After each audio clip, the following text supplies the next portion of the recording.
We want to be happy. So Krishna will arrange everything. You'll see. He always does. He always protects us. Now the next thing is we have to get our truck fixed. The truck that we bought needs a lot of repairs. So that's going to be our project, and probably we'll move into the new house this week. So we're going to be busy, busily engaged in Krishna's service. And by the time any of our visitors arrive, we'll be already set up and everything will be stable.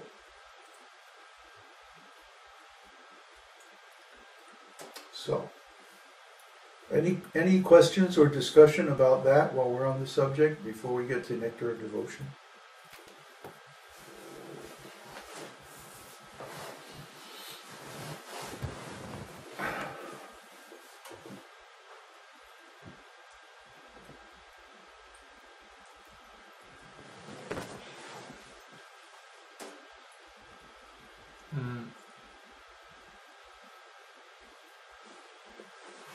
I know everybody loves that mountain place. I do too, but it's just too much work for 5 men. No questions? No discussion? Yes? No? You're crazy? Nothing. Nothing? Okay. I wonder if it's connected. You guys have sound? You're hearing? You're following the discussion? Is there anybody out there? Hello?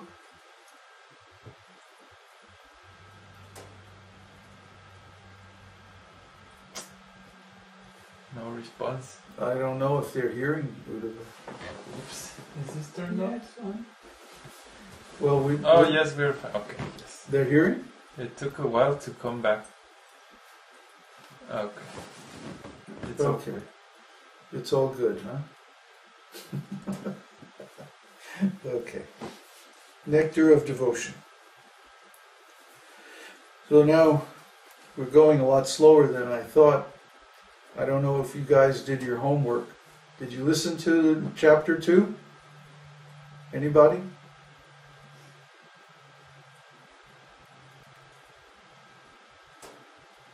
Mike, yes. Well, Mike is always, can always count on him. What about everybody else, huh? Santiago Devoris and Indira, yes. Good. Okay. So somebody out there is on the ball. So chapter 2 is called The First Stages of Devotion. In devotional service, there are 3 stages, generally speaking. The beginning stage is called devotional service in practice. And then the middle stage is called devotional service in ecstasy. And then the perfect stage is called devotional service in pure love. So in the beginning of devotional service, there's always some errors or offenses or mistakes. Just like a musician, when they're first learning an instrument or learning a piece of music, they make so many mistakes. This is natural. That's why it's called devotional service in practice. You're practicing. When you're practicing, you're going to make mistakes. That's all right. That's expected. So we don't expect anyone to come and simply take up this devotional service immediately and do it perfectly. That would be unrealistic. What's going to happen is they'll come and they'll take it up gradually, one step at a time. And in the process, they have to clear up so many misconceptions, have to purify themselves so that they become eligible candidates for devotional service. And they have to learn so many things, how to do properly, the different practices, the philosophy, and so on, so that they don't fall down. So this is the first stage of devotional service, and this is going to be the first topic that Nectar of Devotion takes up. Therefore, we see in the later chapters, like chapter 5, 6, 7, 8, there's so many rules and regulations, so many regulative principles discussed. Okay, devotional service, according to the regulative principles in the scriptures, is the beginning stage of devotional service. It's devotional service in practice. This is called Vaidhi Bhakti. Vaidhi means according to knowledge, vidya. You see? Vidya is the root of the word Vaidhi. Vaidhi means according to knowledge, or by the force of knowledge, or by the use of knowledge. So in the beginning we come to devotional service and we read so many books and we learn philosophy and we learn so many regulative principles. Do this, don't do that. No? The essence of all the regulative principles is always remember Krishna. Never forget Krishna.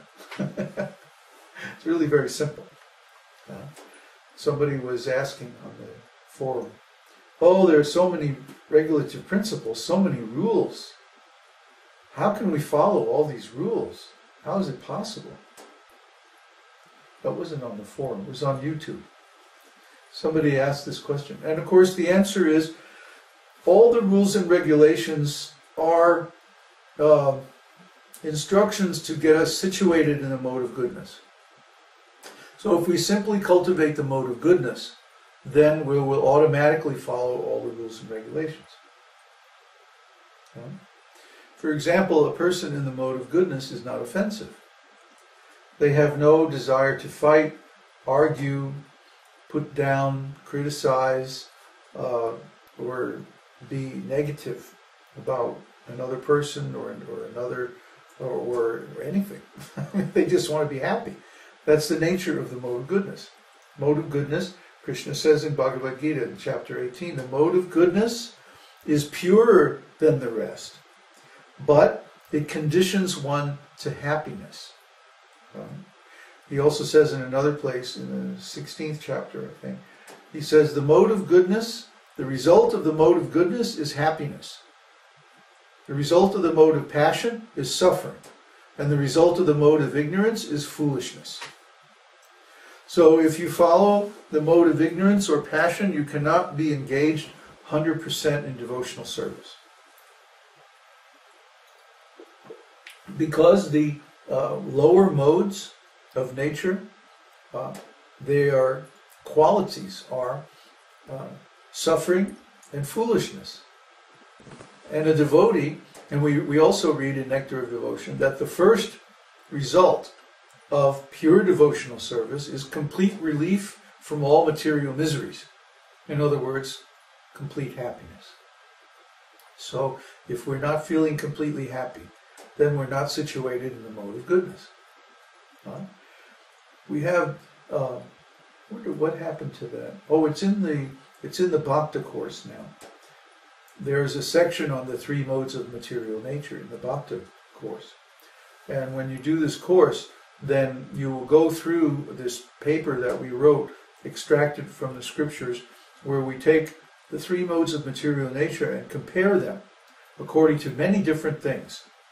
Their philosophy, their activities, their results, their spiritual qualities, consciousness, feelings, even clothing, music, work, and so on, all according to the 3 modes of material nature. For example, a person in the mode of goodness wears white or light-colored clothing made of natural fibers and simple styles that are modest and clean.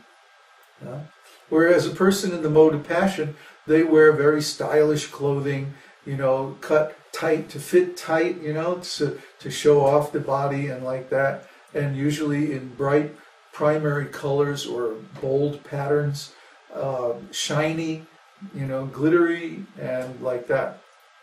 Whereas people in the mode of ignorance, they wear ill-fitting, old, dirty, grungy, dark colors and like that. So everything is in the mode of goodness, passion, or ignorance.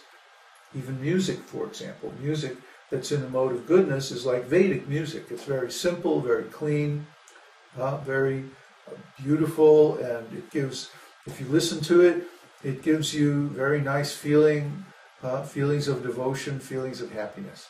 But music in the mode of passion is loud and brash and uses a lot of complex harmonies, and it's very disturbing.